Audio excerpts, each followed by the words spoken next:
యేసుని ప్రేమ ఛానల్కి స్వాగతం. దయచేసి ఈ ఛానల్ని లైక్ చేయండి, షేర్ చేయండి, సబ్స్క్రైబ్ చేయండి. తెలుగు డైలీ ఆడియో బైబిల్ కీర్తనల గ్రంథం 120వ కీర్తన. నా శ్రమలో నేను యెహోవాకు మొర్రపెట్టి తిని, ఆయన నాకు ఉత్తరమిచ్చెను. యెహోవా అబద్ధమాడు పెదవుల నుండియు మోసకరమైన నాలుక నుండియు నా ప్రాణమును విడిపించుము. మోసకరమైన నాలుక, ఆయన నీకేమి చేయును? ఇంతకంటే అధికముగా నీకేమి చేయును? తంగేడు నిప్పులతో కూడిన బాణములను, బలాఢ్యుల వాడిగల బాణములను నీమీద వేయును. అయ్యో, నేను మెషకులో పరదేశినయ్యున్నాను. కేదారు గుడారముల యొద్ద కాపురమున్నాను. కలహప్రియుని యొద్ద నేను చిరకాలము నివసించిన వాడను. నేను కోరునది సమాధానమే. అయినను మాట నా నోట వచ్చిన తోడని వారు యుద్ధమునకు సిద్ధమగుదురు. కీర్తనల గ్రంథం 121వ కీర్తన. కొండల తట్టు నా కనులెత్తుచున్నాను. నాకు సహాయము ఎక్కడ నుండి వచ్చును? యెహోవా వలననే నాకు సహాయము కలుగును.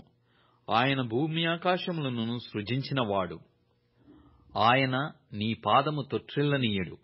నిన్ను కాపాడువాడు కునకడు. ఇశ్రాయేలును కాపాడువాడు కునకడు, నిద్రపోడు. యెహోవాయే నిన్ను కాపాడువాడు. నీ కుడిప్రక్కను యెహోవా నీకు నీడగా ఉండును. పగలు ఎండ దెబ్బయైనను నీకు తగులదు. రాత్రి వెన్నెల దెబ్బయైనను నీకు తగులదు. ఏ అపాయమును రాకుండా యెహోవా నిన్ను కాపాడును. ఆయన నీ ప్రాణమును కాపాడును. ఇది మొదలుకొని నిరంతరము నీ రాకపోకలయందు యెహోవా నిన్ను కాపాడును. కీర్తనల గ్రంథం 122వ కీర్తన. యెహోవా మందిరమునకు వెలుదమని జనులు నాతో అనినప్పుడు నేను సంతోషించితిని. యెరూషలేమా, మా పాదములు నీ గుమ్మములలో నిల్చుచున్నవి. యెరూషలేమా, బాగుగా కట్టబడిన పట్టణము వలె నీవు కట్టబడియున్నావు. ఇశ్రాయేలీయులకు నియమింపబడిన శాసనమును బట్టి యెహోవా నామమునకు కృతజ్ఞతాస్తుతులు చెల్లించుటకై వారి గోత్రములు, యెహోవా గోత్రములు అక్కడికి ఎక్కి వెళ్ళును. అచ్చట న్యాయము తీర్చుటకై సింహాసనములు, దావీదు వంశీయుల సింహాసనములు స్థాపింపబడియున్నవి. యెరూషలేము యొక్క క్షేమము కొరకు ప్రార్థన చేయుడి. యెరూషలేమా, నిన్ను ప్రేమించువారు వర్ధిల్లుదురు. నీ ప్రాకారములలో నెమ్మది కలుగునుగాక. నీ నగరులలో క్షేమముండునుగాక.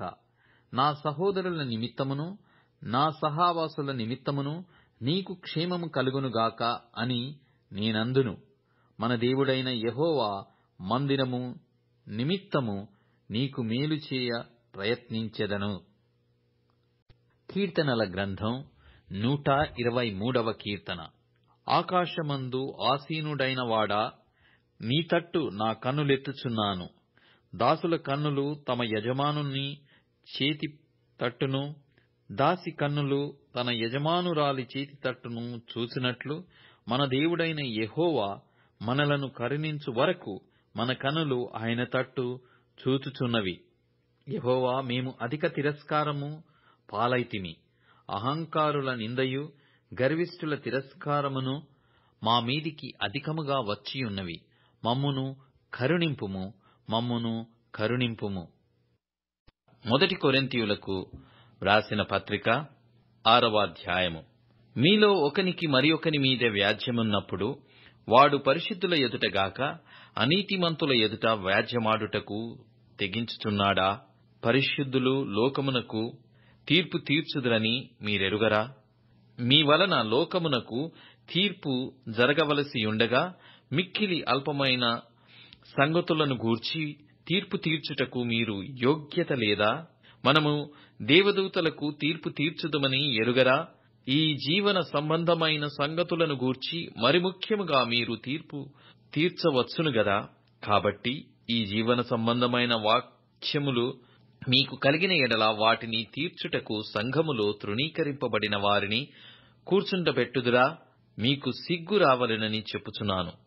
ఏమి, తన సహోదరుల మధ్యను వ్యాజ్యము తీర్చగల బుద్ధిమంతుడు మీలో ఒక్కడైనను లేడా? అయితే సహోదరుడు సహోదరుని మీద వ్యాజ్యమాడుచున్నాడు, మరి అవిశ్వాసుల ఎదుటనే వ్యాజ్యమాడుచున్నాడు. ఒకని మీద ఒకడు వ్యాజ్యమాడుట మీలో ఇప్పటికే కేవలము లోపము. అంతకంటే అన్యాయము సహించుట మేలు గదా? దానికంటే మీ సొత్తుల నపహరించబడనిచ్చుట మేలు కాదా? అయితే మీరే అన్యాయము చేయుచున్నారు, అపహరించుచున్నారు, మీ సహోదరులకే ఇలాగు చేయుచున్నారు. అన్యాయస్థులు దేవుని రాజ్యమునకు వారసులు కానేరరని మీకు తెలియదా? మోసపోకుడి.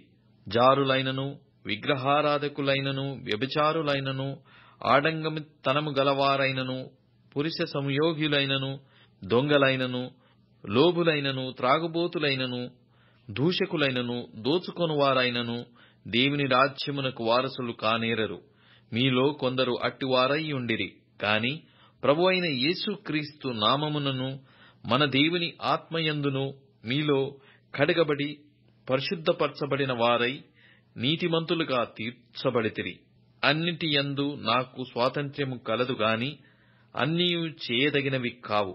అన్నిటి యందు నాకు స్వాతంత్ర్యము కలదు గాని నేను దేనిచేతను లోబర్చబడనొల్లను. భోజన పదార్థములు కడుపునకును, కడుపు భోజన పదార్థములకును నియమింపబడి ఉన్నవి. దేవుడు దానిని వాటిని నాశనము చేయును. దేహము జారత్వము నిమిత్తము కాదుగాని ప్రభువు నిమిత్తమే. ప్రభువు దేహము నిమిత్తమే. దేవుడు ప్రభువును లేపెను, మనలను కూడా తన శక్తి వలన లేపును. మీ దేహములు క్రీస్తునకు అవయవములైయున్నవని మీరెరుగరా? నేను క్రీస్తు యొక్క అవయవములను తీసుకొని వేశ్య యొక్క అవయవములుగా చేయుదునా? అదెంత మాత్రమును తగదు. వేశ్యతో కలుసుకొనువాడు దానితో ఏకదేహమై ఉన్నాడని మీరెరుగరా? వారిద్దరూ ఏక శరీరమై యుందురు అని మోషే చెప్పుచున్నాడు గదా. అటువలే ప్రభువుతో కలుసుకొనువాడు ఆయనతో ఏకాత్మయ్యున్నాడు. జారత్వమునకు దూరముగా పారిపోవుడి. మనుష్యుడు చేయు ప్రతి పాపమును దేహమునకు వెలుపల ఉన్నది గాని జారత్వము చేయువాడు తన సొంత శరీరమునకు హానికరముగా పాపము చేయుచున్నాడు. మీ దేహము దేవుని వలన మీకు అనుగ్రహింపబడి మీలో నున్న పరిశుద్ధాత్మకు ఆలయమై యున్నదని మీరెరుగరా? మీరు మీ సొత్తు కారు, విలువ పెట్టి కొనబడిన వారు గనుక మీ దేహముతో దేవుని మహిమపరచుడి. దయచేసి ఈ ఛానల్ని లైక్ చేయండి, షేర్ చేయండి, సబ్స్క్రైబ్ చేయండి.